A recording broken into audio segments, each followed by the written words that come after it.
I started when I was a teenager. When my friends were playing marbles, I was reading the Bible. When my friends were looking for a girlfriend, I was writing songs. You get to understand the rewards of discipline. Like, you don't truly appreciate relaxation unless you've worked hard. Make it uncomfortable. Believe in that. Because that's the best way you could be in your life. Don't waste time making life easy.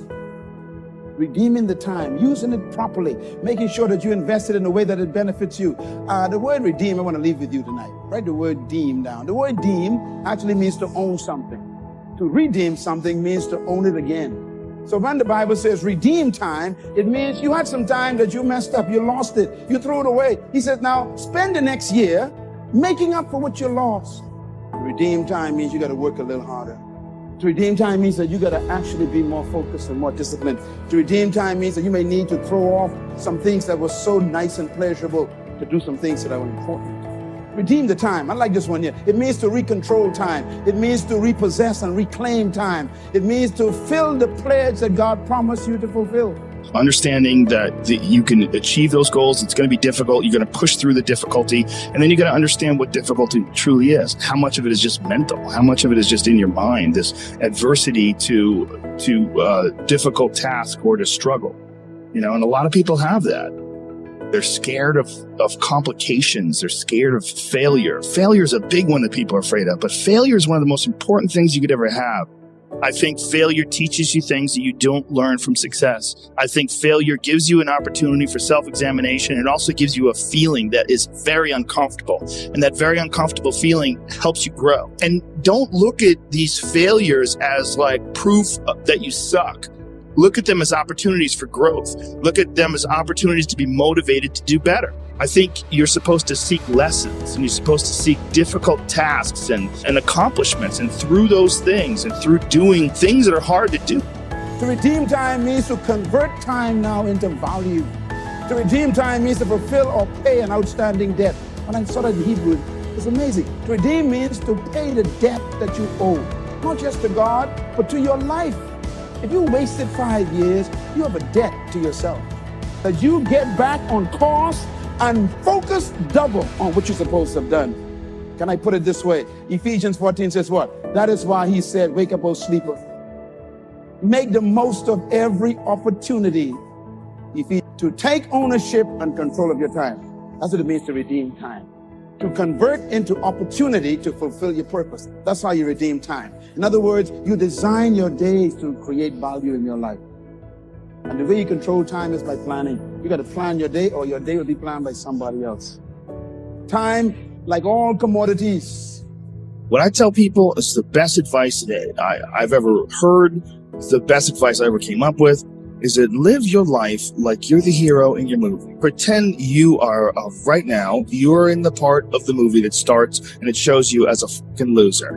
And just decide not to be a loser anymore. Live your life like there's a documentary crew following you around and you are analyzing your own behavior. Do what you would want to do so that your kids one day would look back at it and see that documentary and look on it with pride. Like, wow, he really did what he had to do. I love a success story. And the way to do that, you got to write it down.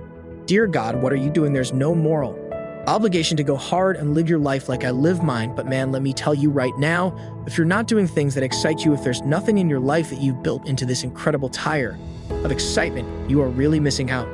Someone's opinion of you does not have to become your reality. The disproportional reason so many people in here will not win, let's just get right to the chase, the disproportionate reason that most people in this room will not win is actually not the hard work, which is what I'm going to talk about probably for the next 4 to 5 minutes. It's your lack of patience. Because if everything has to be given to you, if everything has to be handed to you, then how are you going to grow? How are you going to build? How can you build a house with no foundation? It's called putting in the work, understanding the significance of it, and what it takes to be the best of yourself. Ladies and gentlemen, it's not supposed to be easy. It's not supposed to be convenient. You don't have to go through the drive-through. Get out your car and go inside sometimes and make the most of it and believe in it and understand just because someone else is doing it, that doesn't mean you got to do it. We must set up our inner boundaries our codes of conduct, or our thoughts will be confused. And with confused thoughts, we'll end up being confused, hopelessly lost in the maze of life. And confused thoughts produce confused results. Look around you at this very moment in time. What might you be doing that needs attention? Perhaps you're listening to this program as you drive along in traffic, blowing your horn at someone ahead of you who isn't driving at the speed you'd like to. Perhaps you're listening alone because you've had a disagreement with someone you love or someone who loves you, and your anger won't allow you to speak to that person. Wouldn't this be an ideal time to examine your need for a new discipline? Perhaps you're on the brink of giving up or starting over or starting out.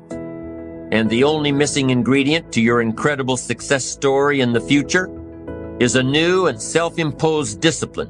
I think there's literally 300 million different ways to win in the US. There is no blueprint, there is no exact way. It only comes down to being able to factor in the 40 or 50 indexes. Input points, context points around your life, and then navigating through that. And so what I really want is for people to understand, don't do it like me, don't do it like you, don't do it like sucks. They'll do it like traps, so they'll do like Cuban, and the lack of patience is what hurts so many people if you decide in any particular area that you're concerned about to make a conscious, deliberate, determined effort. To read one book a month in that area, in 5 years, you'll be among the top 5% experts in the world. I read a minimum of 2 books a week. The average American reads only 1 book a year. You may think that easy is good, but easy is not good. Go through the tough times so you can celebrate the good times. So when the tough times come, you're prepared for it because you went the greater route. You went the longer route. You made the most of it and you gave it 110% of everything you had. So keep it moving. Be productive. Be powerful. And from the bottom of my heart, no shortcuts. Go the distance and conduct your business. If you decide that area that you love, that you are going to master that particular area in this era of accelerated change. Overwhelming complexity and tremendous competition as you begin to develop and expand your skills and your talents and your vision of yourself, you will always be in control of your destiny. And I'm saying to them, you can live your dream. It was hard, ladies and gentlemen. It was very difficult to pick myself up each day believing that I can do it. There were times that I doubted myself and say, God, why is this happening to me? I'm just trying to take care of my children and my mother. I'm not trying to steal or rob from anybody. How did this have to happen to me? That will make you stay longer and try harder and work more intensely than you ever thought you possibly could. The most valuable form of discipline is the one that you impose on yourself. Don't wait for things to deteriorate so drastically that someone else must impose discipline into your life. Wouldn't that be tragic? How could you possibly explain the fact that someone else thought more of you than you thought of yourself? That they forced you to get up early and get out into the marketplace when you would have been content to let success go to someone else who cared more about themselves. Your life, my life, the life of each one of us is going to serve as either a warning or an example.